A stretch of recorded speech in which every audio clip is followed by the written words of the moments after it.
What's up, Prig Pals? Ryan Kelly here, your square esquire and lovable prig, giving all manner of writers, rewriters, and speakers tips and tidbits on the lexical tools of their trade, the better that they might be able to distinguish themselves as careful users of the language and take their communication skills from enough to effective.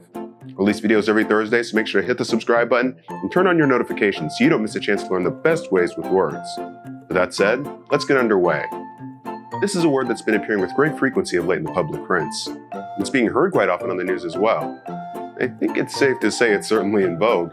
For a careful communicator like yourself, it does raise the question, are we in fact experiencing a return to normalcy? Or are we experiencing a return to normality?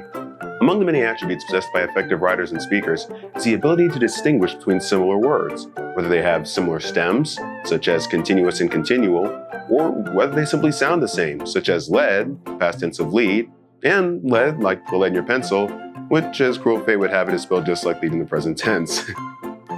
Still, some of the toughest alternatives we'll face as writers are those governed not so much by spelling or meaning, as by style and taste. Normalcy and normality are one such lovely pair. Now, the latter you're doubtless familiar with. It is, after all, the word normal, with the derivational affix, ity, tacked onto the end.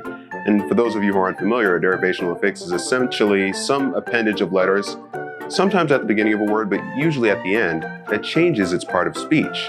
In this case, the adjective normal becomes, presto changeo, a noun, normality. According to the Oxford English Dictionary, the word normality made its debut in 1839, at which time it was the word to use to designate the quality or state of being normal, at least until Warren G. Harding popularized its little brother, normalcy, in 1920.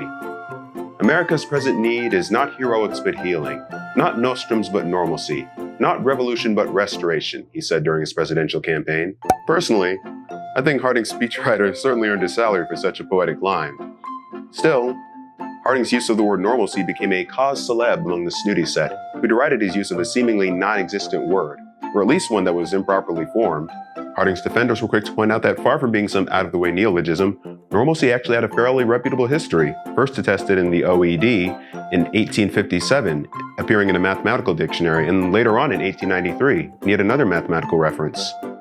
Harding's critics responded that even if there were isolated instances of the word's use, the fact was, Harding more likely flubbed the word he was looking for, rather than using some word he just happened to find while studying the finer points of arithmetic. Even some grammar gurus today have suggested that it was just dumb luck that Harding's defenders were able to adduce such examples. There may be something to that, but call me a normalcy defender. For one, that 1893 reference was found in the magazine The Nation of all places, in a usage that many of us would describe as metaphorical at best. The article had described the mathematical normalcy of the female mind.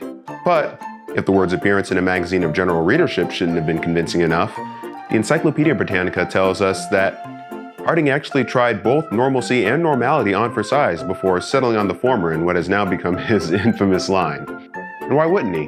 The word had, after all, appeared in the most recent edition of Merriam-Webster's New International Unabridged. What that leaves us with then is the issue of the word's formation, the more likely cause of the critics' disdain, even if they didn't realize it themselves. And indeed, when using the suffix cy, we're usually forming abstract nouns from nouns or adjectives ending in t or te. Think democracy from democrat, or apostasy from apostate. The latter of which I know technically ends in sy, not cy, but work with me here. Naturally enough then, normalcy kind of seemed like an abomination that should never have been coined. The thing is, objecting to a word because of the way it's been formed is nothing new. Even in the 18th century, the word approval met with heavy disapproval because it was thought to be displacing the earlier and more appropriate approbation.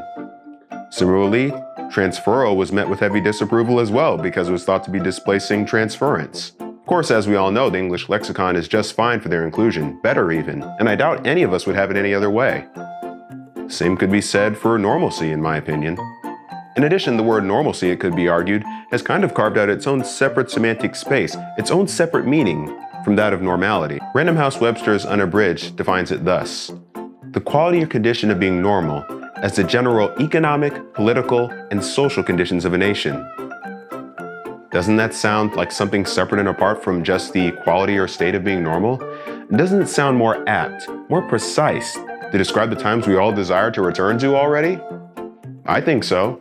So, before you go and sin no more when it comes to these two words, a couple points to keep in mind. Number 1, normality will be more appropriate to certain contexts, normalcy to others. Just depends on what you wish to convey. I don't agree with this idea that normalcy is just some low-born Americanism. And for more on the topic of Americanism, stay tuned because I will be making a video on that in due course. Number 2, for those of you in the back, Harding did not invent the word normalcy. This is a surprisingly persistent little canard considering the amount of discussion that's been had on this word.